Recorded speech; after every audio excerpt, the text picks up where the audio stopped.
Este día quisiera dar inicio a este congreso que hemos decidido titularlo Preparándonos para la gran crisis de la historia. Entendiendo esta expresión como aquella crisis que va a llegar a este mundo cuando las 7 postreras plagas sean derramadas sin mezcla de misericordia. Sin embargo, antes de que ese momento llegue, antes de que esa crisis, que será la más grande de la historia, llegue, el pueblo de Dios, los hijos fieles de Dios, tendrán que vérselas en una serie de circunstancias que también requiere de una preparación. Por ejemplo, aparte de lo que ya estamos experimentando, nos esperan más desastres naturales, epidemias, nos esperan leyes dominicales, nos esperan persecución y aún la decisión que se ha de hacer sobre nosotros en el tribunal celestial. De manera que esta noche y este fin de semana, el énfasis no lo quiero poner en la gran crisis de la historia, sino que lo quiero poner en la preparación. No quiero hablar de lo que ustedes ya saben y que las redes están inundadas de todo eso. ¿Para qué voy a invertir tiempo en hablar de lo que ustedes ya saben? Quiero invertir tiempo en la preparación, hermanos, porque me parece que saber todo lo que viene, pero si no nos preparamos, pues no tiene sentido. Así que el énfasis de este congreso está en la preparación para la gran crisis de la historia. Y en ese sentido, he preparado varios mensajes para compartir, siendo el primero de ellos este: una crisis nos espera. Vamos al libro de Mateo, capítulo 10, versículos 17 y 18.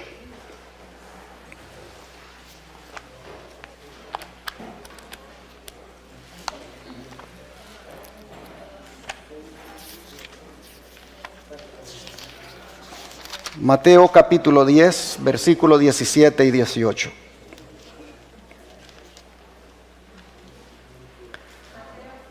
Mateo 10, versos 17 y 18.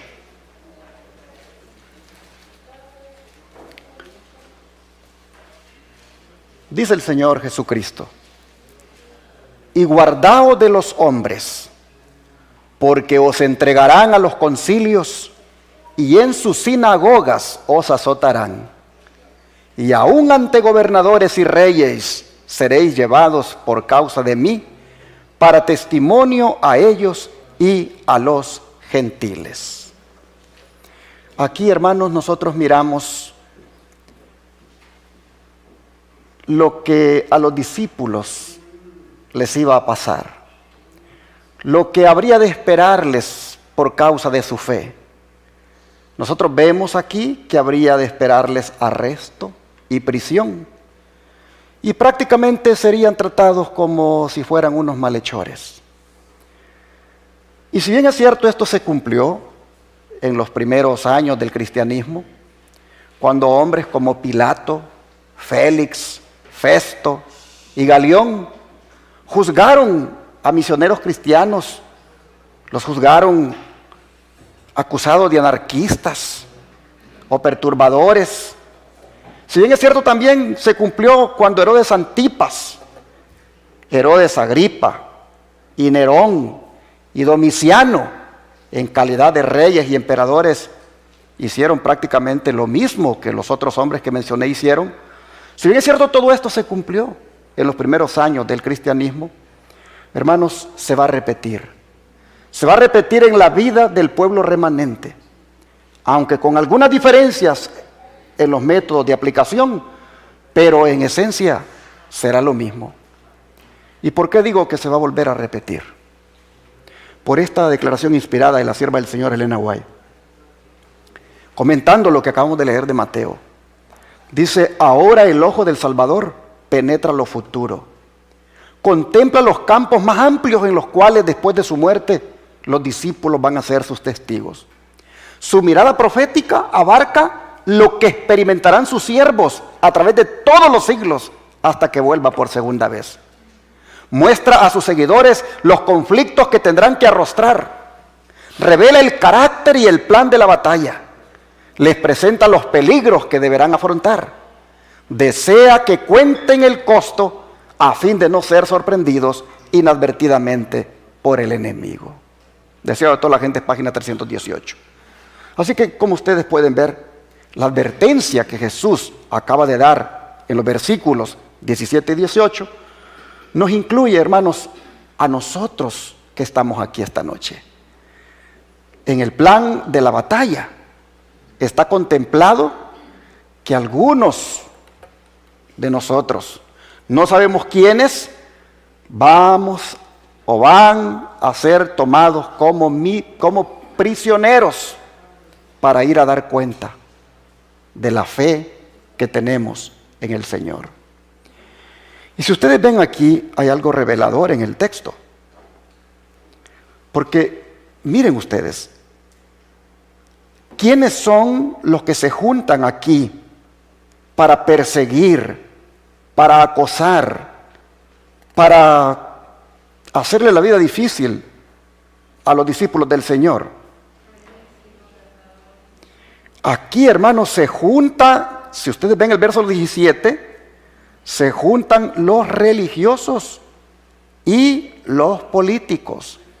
En otras palabras, nosotros miramos acá al gobierno civil involucrado en la persecución contra los discípulos del Señor.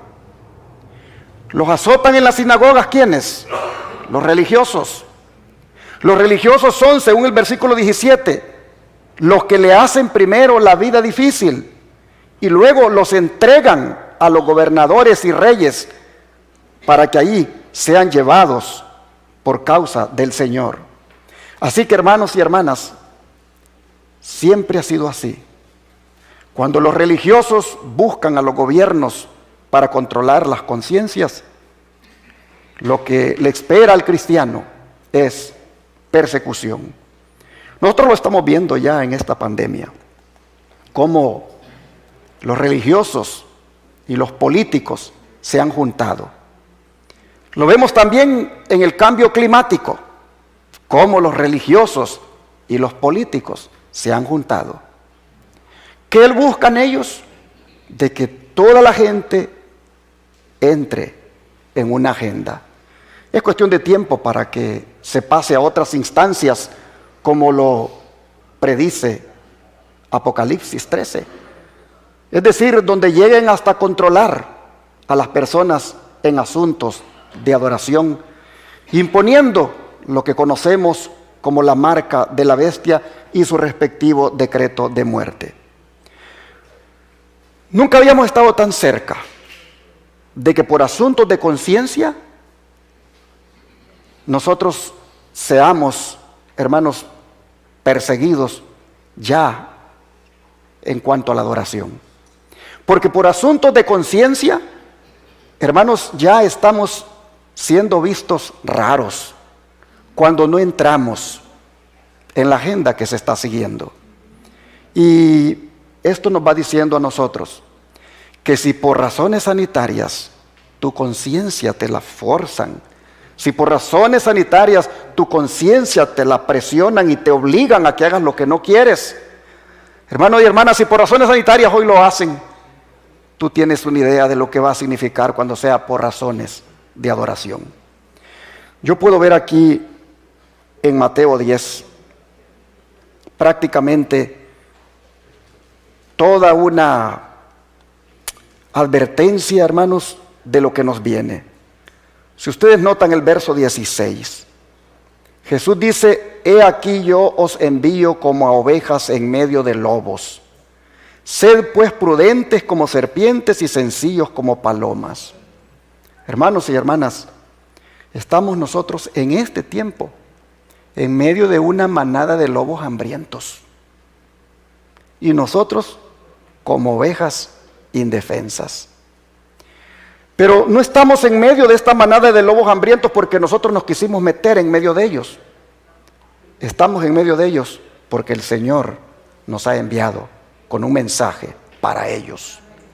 Y es interesante que dice el Señor que mientras tanto seamos prudentes, como las serpientes, es decir, cautelosos, muy cuidadosos y muy sencillos. Pero también, hermanos, habla aquí en el verso 17 de guardarnos de los hombres, es decir, de no dormirnos, de estar pendientes, de tener cuidado con todo lo que hacen, con todo lo que traman, con todo lo que planifican, porque es cuestión de tiempo para que pasemos a otras instancias.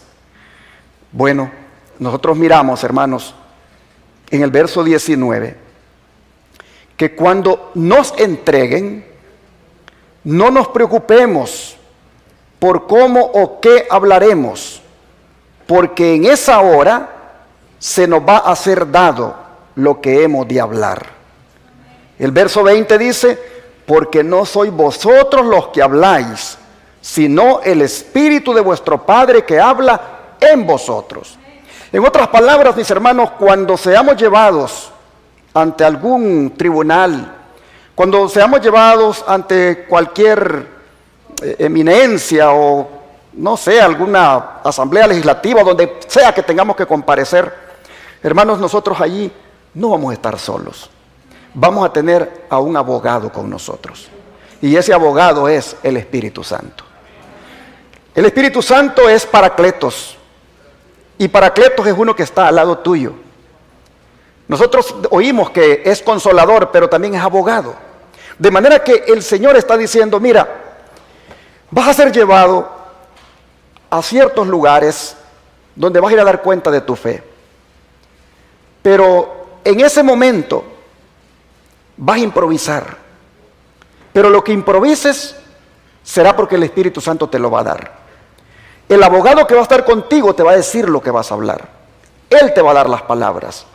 Y esto, hermanos, nos debe dar a nosotros tranquilidad, porque no estaremos solos. El Espíritu Santo estará con nosotros.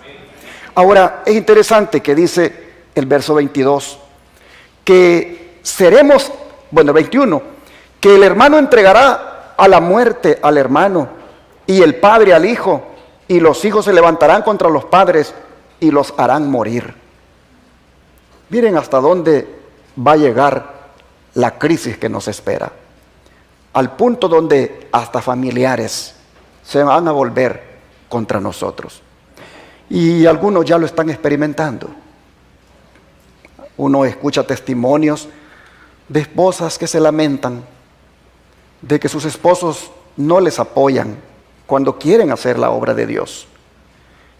A veces son los esposos los que se lamentan de que sus esposas no los apoyan y más bien los abandonan. Nosotros vemos, hermanos, que la oposición se empieza a sentir en los hogares. Pero cuando llegue la situación difícil, hermanos, más difícil de lo que pensamos, pues va a ser triste ver cómo en las mismas familias habrá divisiones. Una hermana decía, oren por mí, porque yo no me quiero poner el medicamento que están obligando a que se ponga.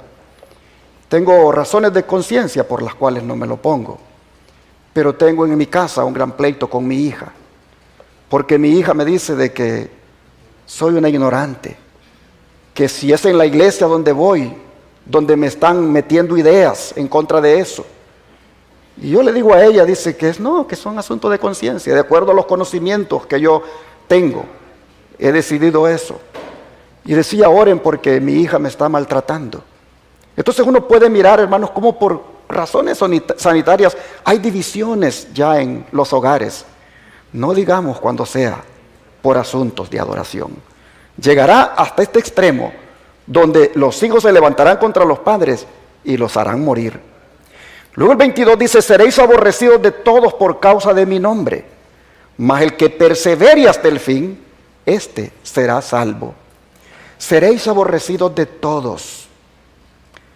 En otras palabras, seremos odiados de todos, dando a entender que será la gran mayoría la que estará contra nosotros. Pero dice que será por causa de su nombre.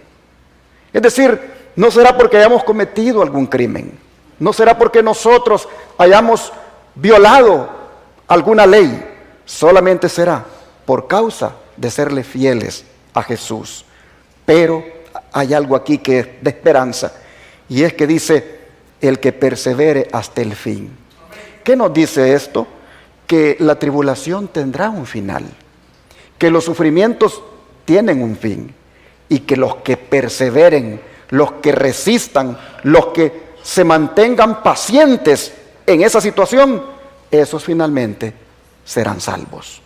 Así nosotros vemos, hermanos, que dice el Señor, que el discípulo no es más, dice el verso 24, no es más que su maestro, ni el siervo más que su Señor.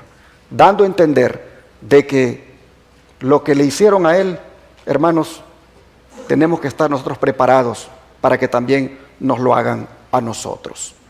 La sierva del Señor, contemplando el cuadro de lo que viene, nos dice, terrible será la crisis a que llegará el mundo. Unidos los poderes de la tierra para hacer la guerra a los mandamientos de Dios, decretarán que todos los hombres, pequeños y grandes, ricos y pobres, libres y siervos, se conformen a las costumbres de la iglesia y observen el falso día de reposo. Como ven, todo girará en torno al día de descanso. Dice, todos los que se nieguen a someterse, a observar el falso día de reposo, serán castigados por la autoridad civil y finalmente se decretará que son dignos de muerte. Por otra parte, la ley de Dios que impone el día de reposo del Creador exige obediencia y amenaza con la ira de Dios a los que violen sus preceptos. Conflicto de los Siglos, página 590. De manera que ahí tendremos que hacer una decisión de qué lado nos pondremos. Pero hermanos, cuando leemos estas cosas de lo que viene, no nos debemos angustiar. ¿Por qué? Porque a través del sufrimiento nosotros vamos a heredar la gloria. Es necesario, dijo Pablo, que a través de muchas tribulaciones entremos en el reino de Dios. Así que no nos debe esto de estresar, desanimar y decir, entonces mejor no soy cristiano. Es que no vas a tener opción. O eres cristiano o eres del otro bando, del bando del enemigo. Y cuando hablo de ser cristiano, no hablo de ser cualquier cristiano, sino un cristiano de verdad presente, un cristiano de la iglesia remanente del tiempo del fin. ¿Por qué decimos que vamos a heredar la gloria? A través del sufrimiento. Por lo que dice Pablo en Romanos capítulo 8, versículo 17. Romanos 8, verso 17.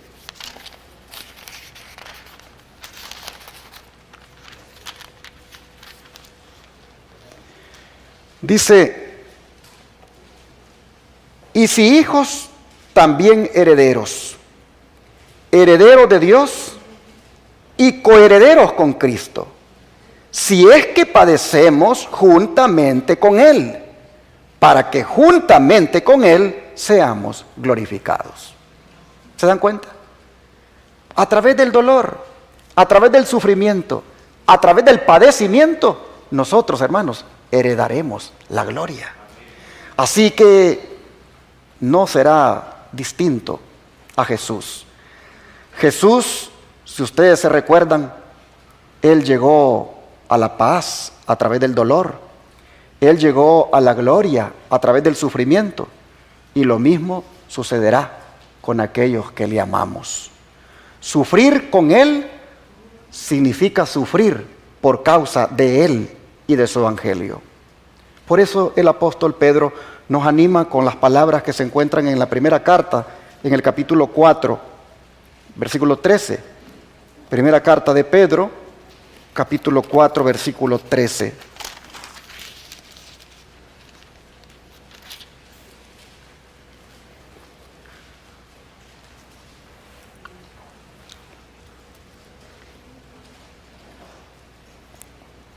sino gozaos, por cuanto sois participantes de los padecimientos de Cristo, para que también en la revelación de su gloria os gocéis con gran alegría.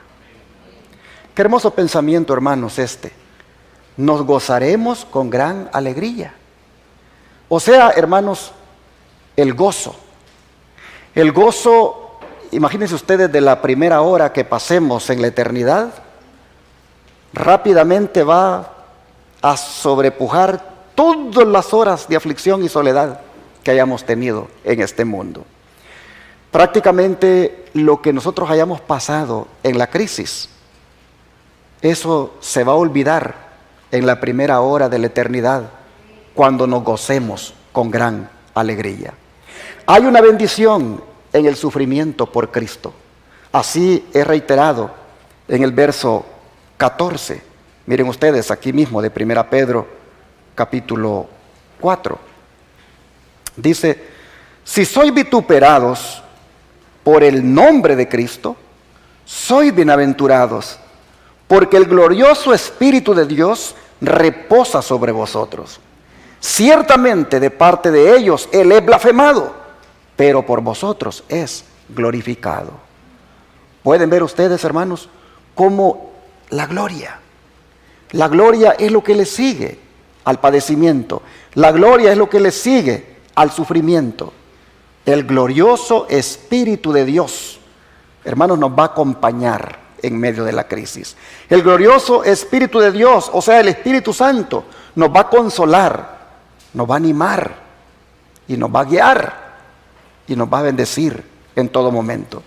De manera que les quiero animar a que encaremos la crisis que venga animados por estas palabras que hemos leído y que siguen en el verso 15 y 16. Miren ustedes: así que ninguno de vosotros padezca como homicida o ladrón o malhechor o por entrometerse en lo ajeno. Pero si alguno padece como cristiano, no se avergüence, sino glorifique a Dios por ello.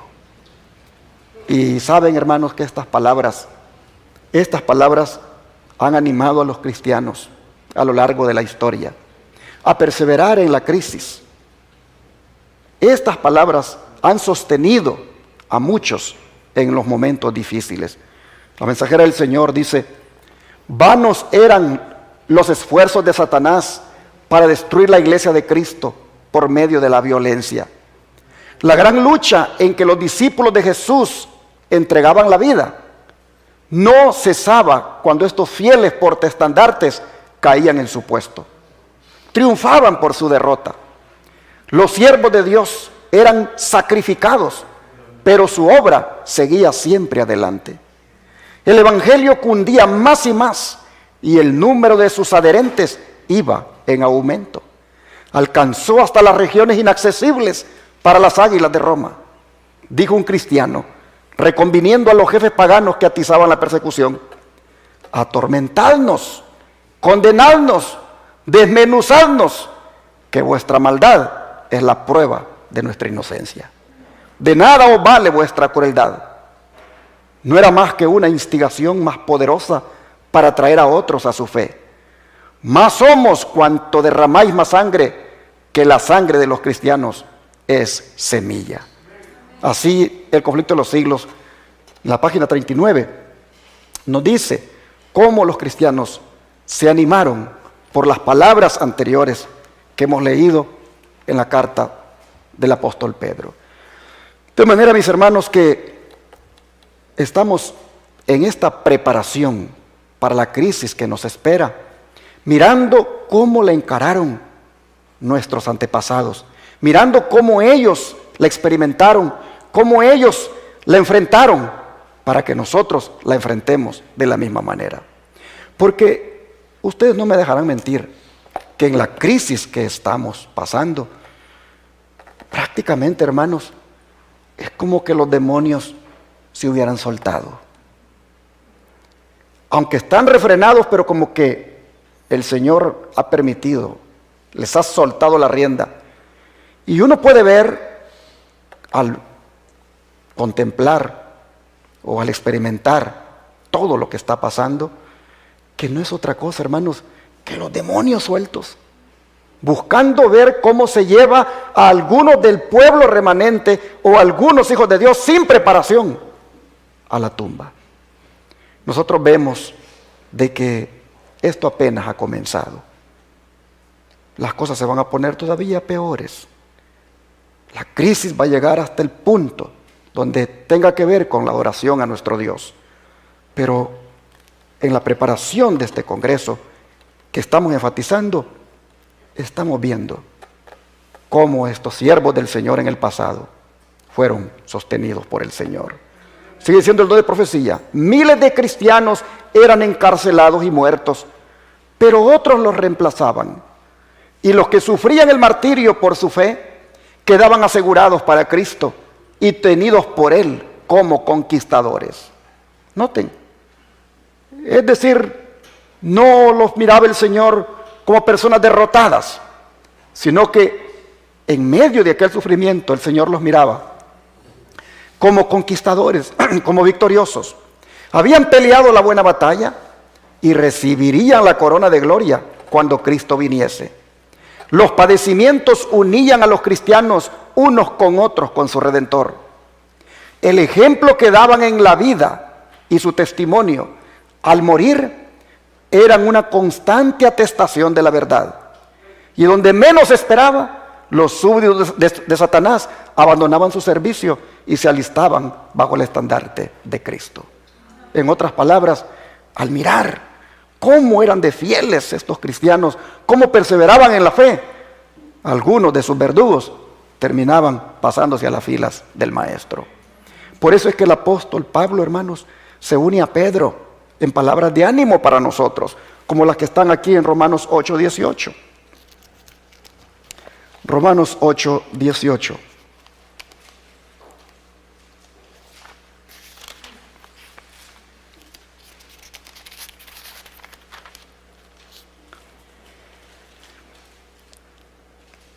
Pues tengo por cierto que las aflicciones del tiempo presente no son comparables con la gloria venidera que en nosotros ha de manifestarse. Noten, la gloria venidera. Es que, hermanos, siempre hay que tener en mente la gloria venidera.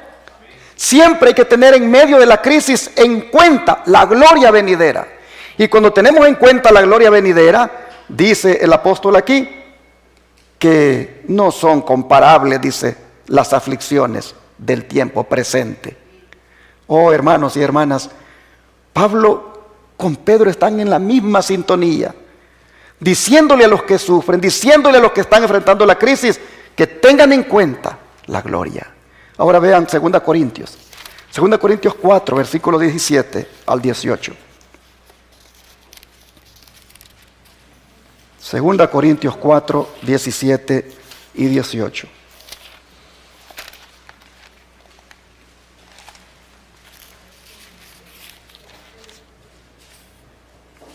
Dice la palabra: de modo,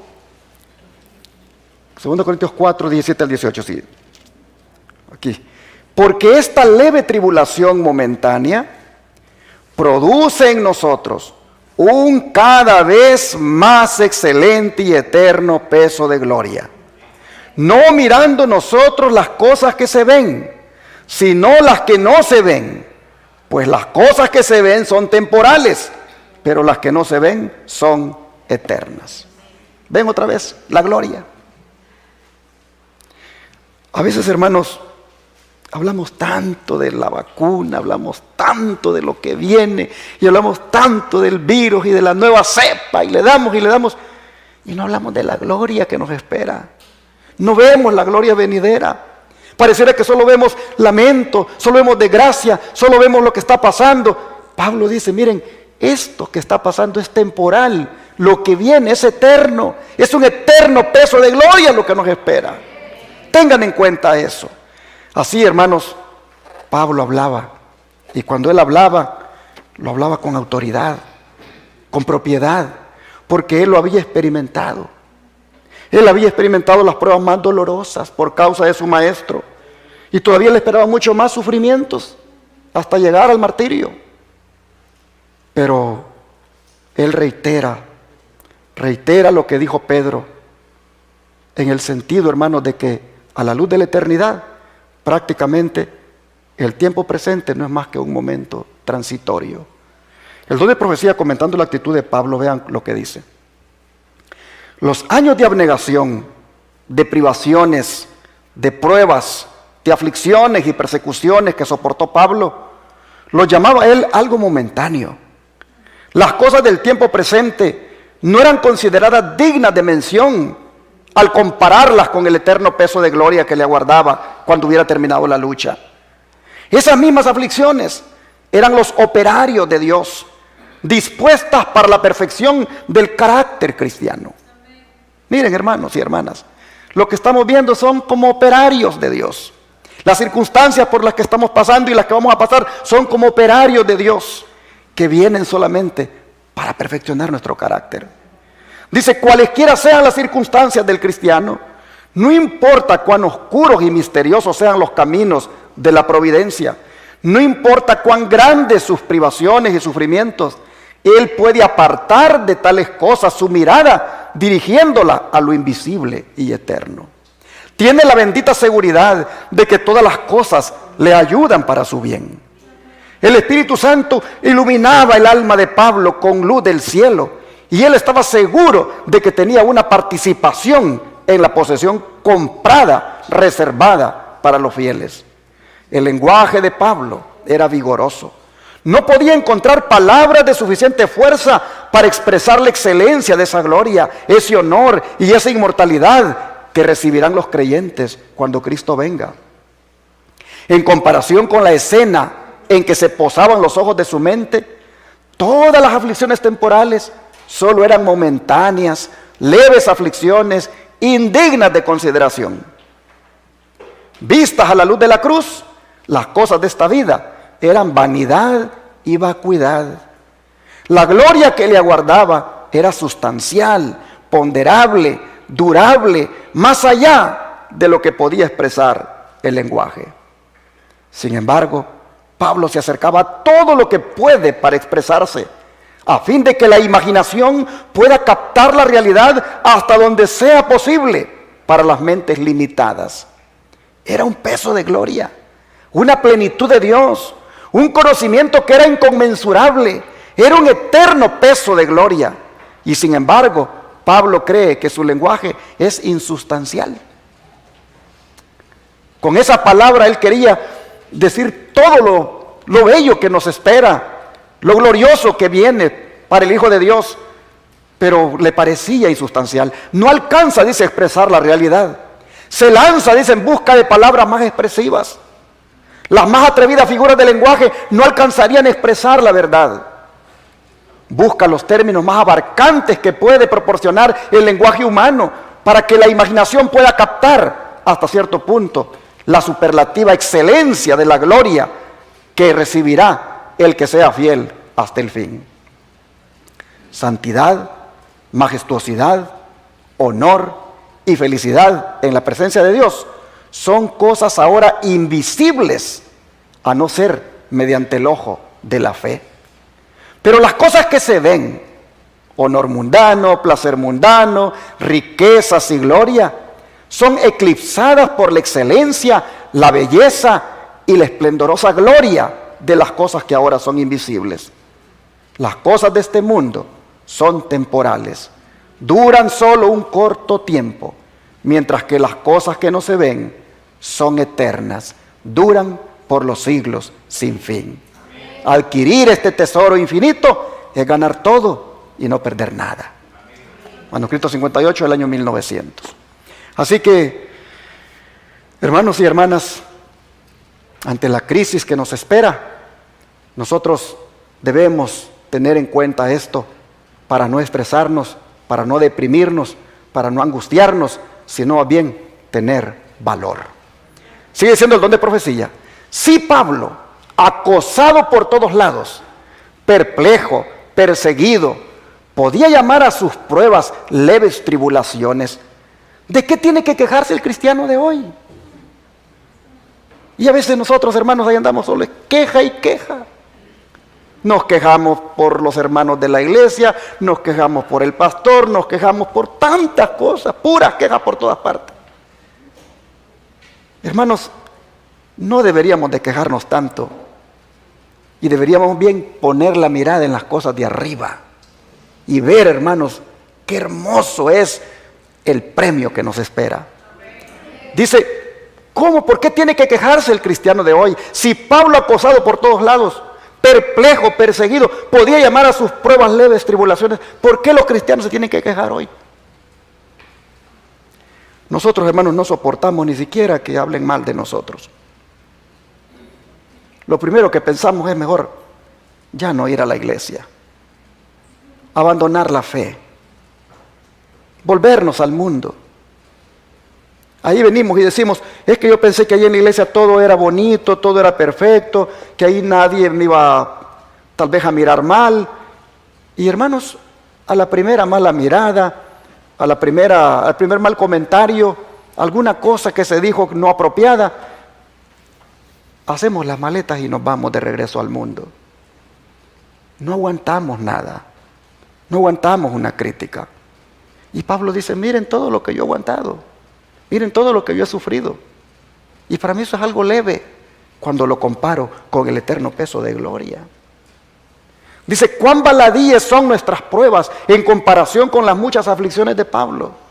No son dignas de ser comparadas con el eterno peso de gloria que espera al vencedor. Las pruebas son los operarios de Dios, permitidas para la perfección del carácter. No importa cuán grandes sean las privaciones y los sufrimientos del cristiano, no importa cuán oscura e inescrutable pueda parecer la senda de la providencia, él debe regocijarse en el Señor, sabiendo que todo ayuda para su bien. Reviván Herald 6.5, 1902. Pero hay algo, hermanos, hay algo más que quiero llamar su atención ante la crisis que nos espera. Y es que debemos prepararnos para enfrentarla estudiando la palabra de Dios. Porque Jesús dijo que el periodo de tribulación que nos viene será un tiempo de oportunidad para testificar ante los gobernantes. Volvamos a Mateo 10:18. Mateo 10:18.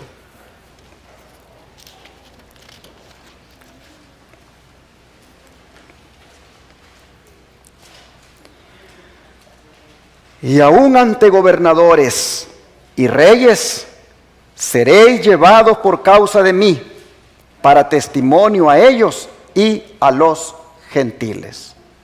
Así que, hermanos, a pesar de los azotes, a pesar de los castigos que podamos recibir, nosotros vamos a testificar por Cristo.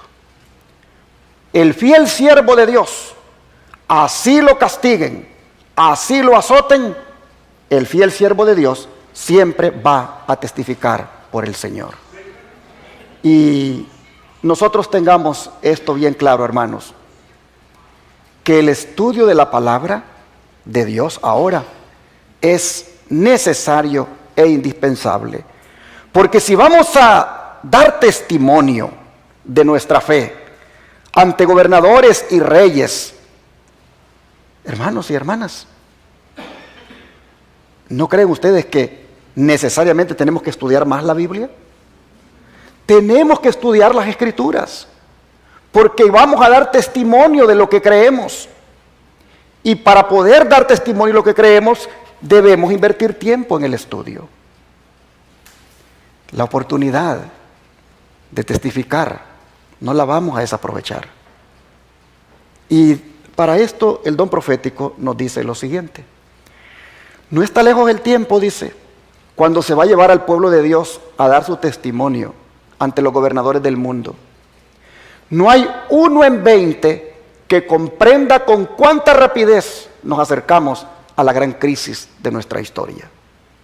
Por eso le puse a la temática de este congreso, preparándonos para la gran crisis de nuestra historia.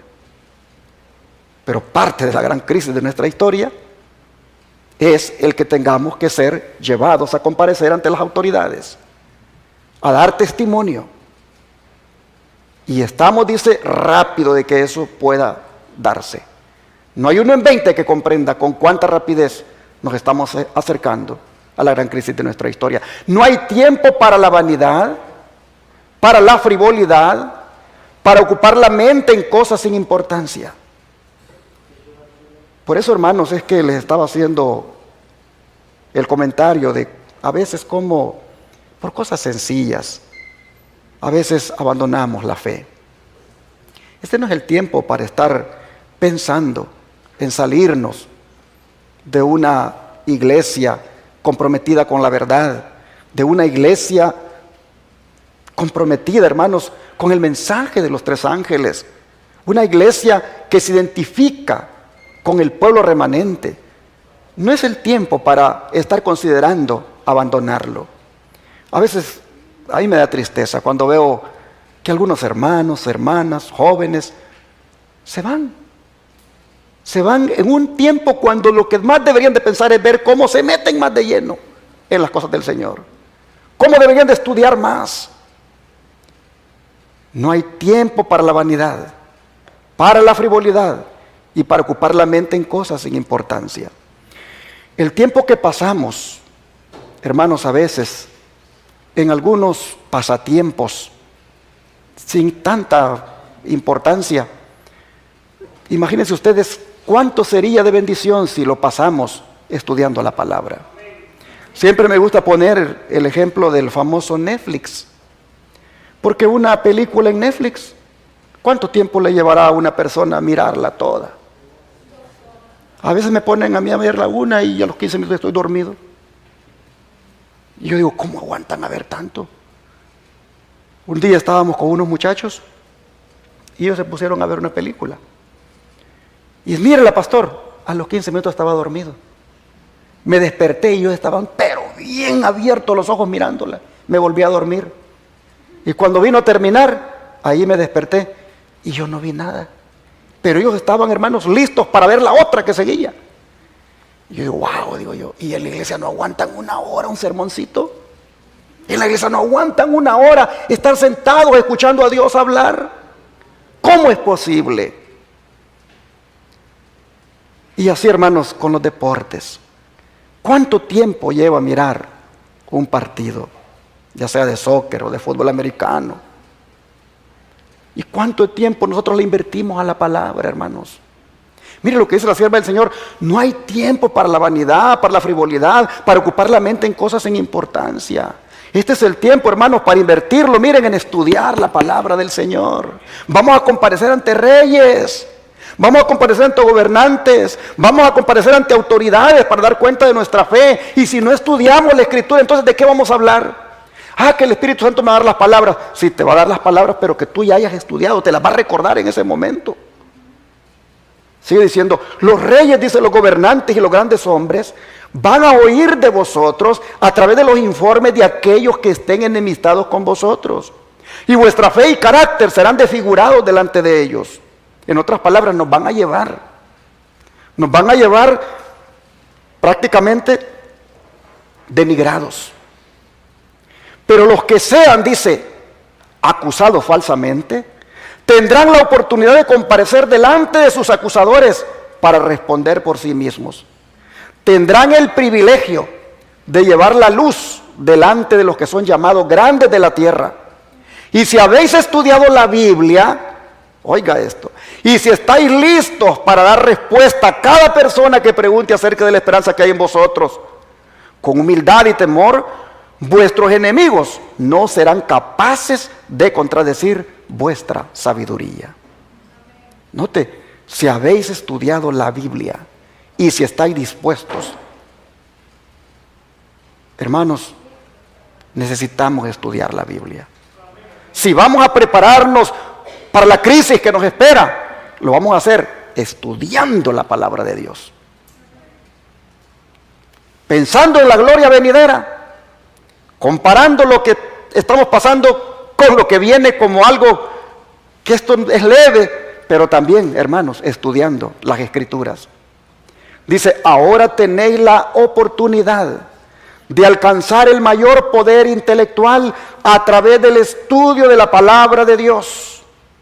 Pero si sois indolentes y dejáis de cavar profundamente en las minas de la verdad, no estaréis preparados para la crisis que pronto os sobrevendrá.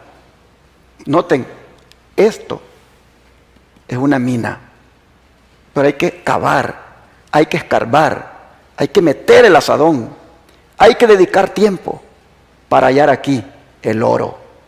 Aquí, hermanos, está lo que nosotros necesitamos para estar preparados para la crisis. Dice, ojalá que comprendierais que cada momento es de oro. Si vivís de cada palabra que procede de la boca de Dios, no seréis encontrados desprevenidos. No sabéis a dónde seréis llamados a dar vuestro testimonio en favor de la verdad. Muchos deberán comparecer ante asambleas legislativas. Pastor Pérez, ¿usted ya pensó a dónde podrá ser llevado? Algunos, dice, serán llevados ante asambleas legislativas. Algunos tendrán que presentarse ante reyes y ante los sabios de la tierra para dar razón de su fe. Los que solo tienen un conocimiento superficial de la verdad no estarán capacitados para exponer claramente las Escrituras y dar razones definidas respecto de su fe. Se confundirán y no serán obreros que no tienen de qué avergonzarse. Nadie se imagine que no necesita estudiar porque no debe predicar en el púlpito. No sabéis lo que Dios puede requerir de vosotros. Maranata, el Señor viene, página 261. Estudie, hermano, estudie. No porque tiene que predicar, sino porque usted está preparando para la crisis que viene. Porque usted está preparando para dar cuenta de su fe. Estudie y estudie la palabra de Dios. Pero para terminar este mensaje esta noche, quisiera que no olvidemos en esta crisis las palabras que están aquí en Mateo 10, 28 al 31. Mateo 10, 28 al 31.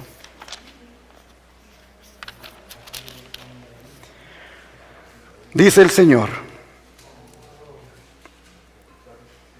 y no temáis a los que matan el cuerpo, mas el alma no pueden matar. Temed más bien a aquel que puede destruir el alma y el cuerpo en el infierno. ¿No se venden 2 pajarillos por un cuarto?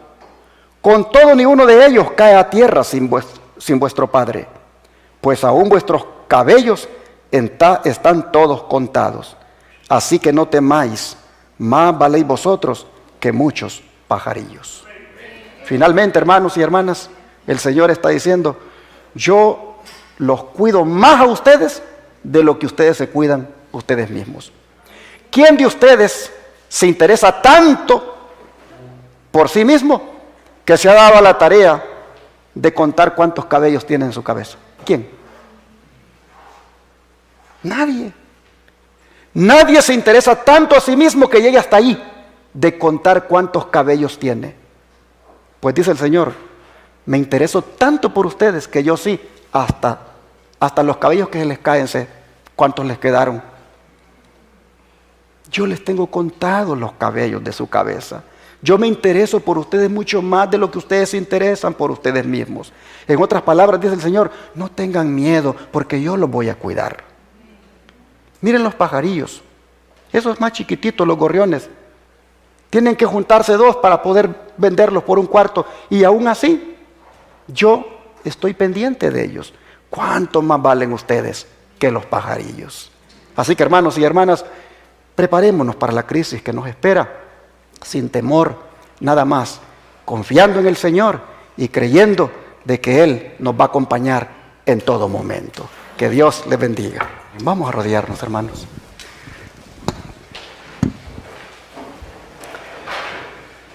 Padre nuestro, gracias por hacernos ver lo que nos espera, pero al mismo tiempo darnos ánimo y decirnos que realmente no será absolutamente nada comparado al eterno peso de gloria que tendremos.